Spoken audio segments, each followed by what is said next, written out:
السلام علیکم ناظرین، ایکسپرٹ اپڈیٹس ٹی وی میں خوش آمدید۔ پاکستان پیپلز پارٹی کے چیئرمین بلاول بھٹو زرداری نے کہا ہے کہ الیکشن میں پاکستان کے عوام نے کسی ایک جماعت کو مکمل مینڈیٹ نہیں دیا۔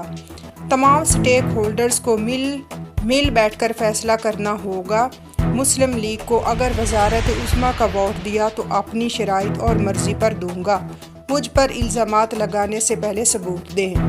میری اسٹیبلشمنٹ سے ملاقات کے کوئی ثبوت ہیں تو وہ دیں۔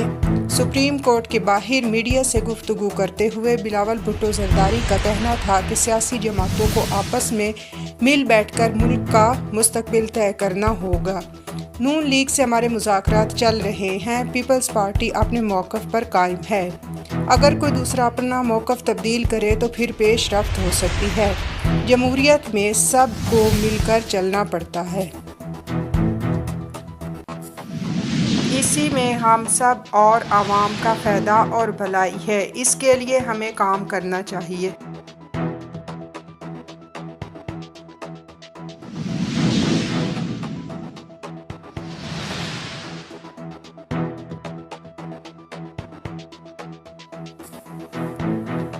بجلی کی قیمت میں 7 روپے 13 پیسے فی یونٹ مزید اضافے کا امکان پیدا ہو گیا ہے۔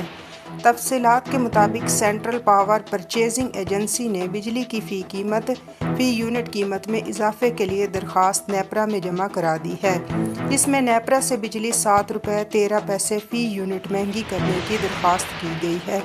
اس پر درخواست سماعت 23 فروری کو ہوگی۔ بتایا گیا ہے کہ درخواست جنوری کی ماہانہ ایڈجسٹمنٹ کی مد میں جمع کرائی گئی ہے، جس کے منظور ہونے کی صورت میں بجلی کی قیمت میں اضافہ ہونے پر صارفین پر 66 ارب 77 کروڑ روپے تک کا اضافی بوجھ پڑے گا۔ ایکسپریس نیوز نے رپورٹ کیا ہے کہ حکومت نے رہائشی صارفین پر بوجھ بڑھانے کی تیاری کر لی ہے، جس کے تحت 400 یونٹ سے زیادہ بجلی استعمال کرنے والے کے بل بڑھنے کا خدشہ ہے، جس کے بدلے میں IMF نے صنعتی شعبے پر سبسڈی کا بوجھ کم کرنے اور صنعتی شعبے کے بجلی کے بلوں میں کمی لانے کے لیے اسپیشل انویسٹمنٹ فیسیلیٹیشن کونسل کی تجویز پر غور کرنے پر رضامندی ظاہر کر سپریم کورٹ آف پاکستان نے تاحیات نااہلی کیس کا تفصیلی فیصلہ جاری کر دیا ہے۔ الیکشن ایکٹ میں ترمیم کے بعد نااہلی 5 سال سے زیادہ نہیں ہو سکتی۔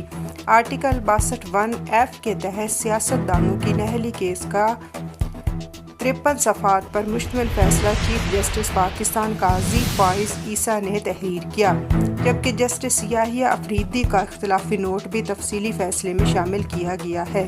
جسٹس یحییٰ افریدی کا اختلافی نوٹ بھی تفصیلی فیصلے میں شامل ہے۔ جسٹس یحییٰ افریدی نے اختلافی نوٹ لکھا ہے کہ تاحیات نااہلی ختم کرنے کے فیصلے سے اختلاف کرتا ہوں۔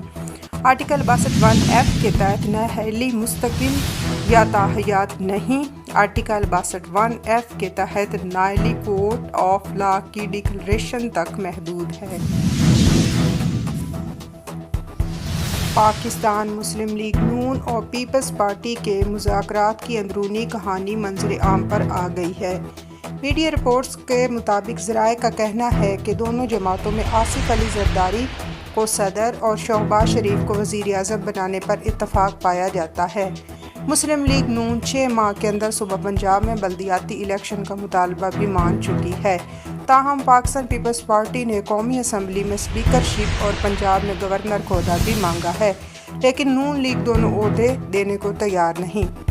بتایا گیا ہے کہ نون لیگ نے پیپلز پارٹی کو خیبر پختونخوا میں گورنرشپ دینے کی پیشکش کی ہے، تاہم پنجاب کے گورنر کا عہدہ دینے سے معذرت کر لی۔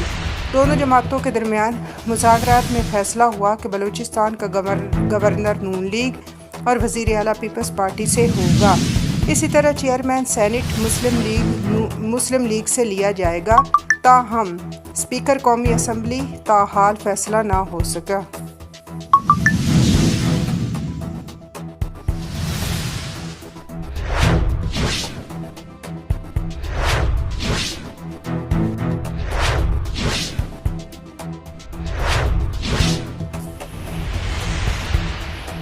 N130 الیکشن کمیشن نے سابق وزیر اعظم نواز شریف کو نوٹس جاری کر دیا۔ الیکشن کمیشن نے پی ٹی آئی کی حمایت یافتہ آزاد امیدوار یاسمین راشد کی درخواست پر نواز شریف کو نوٹس جاری کیا۔ الیکشن کمیشن نے این 130 سے ریٹرننگ افسر سے رپورٹ طلب کر لی۔ الیکشن کمیشن نے یاسمین راشد کی درخواست پر سماعت 27 فروری تک ملتوی کر دی ہے۔ یاسمین راشد کے وکیل اور پارٹی رہنما ایڈوکیٹ احمد اویس نے کہا ہے کہ نواز شریف کو جتوانے کی عجلت میں 74,000 ووٹوں کا فرق لے آئے۔ کمشنر راولپنڈی کی بات یہاں بھی ثابت ہوئی۔ پاکستان کی تاریخ کے بدترین دھاندلی والے الیکشن ہوئے ہیں۔ پاکستان تحریک انصاف کے رہنما اور یاسمین راشد کے وکیل اور احمد اویس نے لاہور پریس کلب میں پریس کانفرنس کرتے ہوئے کہا ہے کہ یاسمین راشد کے حلقے کے پولنگ اسٹیشن کی مجموعی تعداد 362 ہے اور این 130 میں پی پی 173 اور 174 شامل۔ پاکستان تحریک انصاف کے رہنما اور سابق اسپیکر قومی اسمبلی اسد قیصر نے کہا ہے کہ عمر ایوب کے علاوہ بننے والا وزیر اعظم جعلی ہوگا۔ عمر ایوب ہمارے وزیر اعظم کے امیدوار ہیں۔ سب سے بڑی جماعت تحریک انصاف ہے۔ ہماری پارلیمنٹ میں 2/3 اکثریت ہے۔ باقاعدہ منصوبہ بندی کے تحت ہمارا انتخابی نشان چھینا گیا۔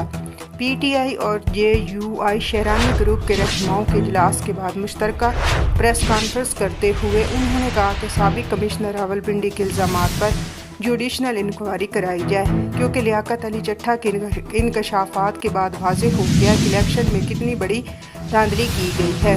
انہوں نے کہا کہ ہم الیکشن کے بعد سے یہی مطالبہ کر رہے ہیں کہ فارم 45 کے مطابق نتائج جاری کیے۔ آزاد امیدواروں کا سنی اتحاد کونسل میں شمولیت کا سلسلہ جاری ہے۔ پاکستان تحریک انصاف کے آزاد امیدواروں کے بیان حلفی سامنے آ گئے۔ حلف نامے کے مطابق اراکین نے الیکشن ایکٹ 2017 کی شیک 52 کی ذیلی شیک 6 کے تحت سنی اتحاد میں شمولیت کی درخواست دی ہے۔ عام انتخابات 2024 میں آزاد حیثیت سے رکن صوبائی اسمبلی منتخب ہوا۔ میرے پاس کسی بھی سیاسی جماعت میں شمولیت کا موقع موجود ہے۔ میں سنی اتحاد کونسل میں شامل ہوا ہوں، جس کی قیادت پہلے ہی میری شمولیت منظور کر چکی ہے۔ اراکین کے حلف نامے آج الیکشن کمیشن میں جمع کرائے جائیں گے۔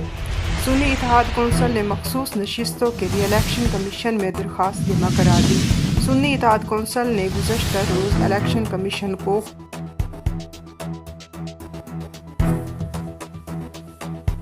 پاکستان تحریک انصاف کے رہنما جمشید دستی الیکشن کمیشن پہنچ گئے۔ اس موقع پر گفتگو کرتے ہوئے جمشید دستی نے کہا کہ الیکشن جس طرح ہم نے لڑا نسلیں یاد رکھیں گی۔ الیکشن کے نام پر فراڈ ہوا ہے۔ ووٹ قوم کی امانت تھی۔ ووٹ بانی پی ٹی آئی کے نام پر دیا گیا۔ ہماری قومی اسمبلی کی نشستیں چھینی گئی۔ جمشید دستی نے کہا کہ اگر یہ سیٹیں نہ دی گئی تو تحریک چلائیں گے، عوام کے پاس جائیں گے۔ یہ ملک دشمن عناصر ہیں، ان سے ملک نہیں چل سکتا۔ جمشید دستی نے کہا کہ عمران خان کا ساتھ دینا ہم نے اپنے ایمان کا حصہ سمجھا ہے۔ 75 سال سے بھونڈی حرکتیں کی جا رہی ہیں، ہر طرف مایوسی پھیلی ہوئی ہے، بے روزگاری بڑھ رہی ہے۔ عوام کا فیصلہ اب مانیں۔ نواز شریف اور آصف علی زرداری میں غیرت ہوتی تو حکومت بنانے کا نام بھی نہ لیتے۔ یہ لوگ تمام حقیقت جانتے ہیں، پھر عوام کا اور ہمارا سامنا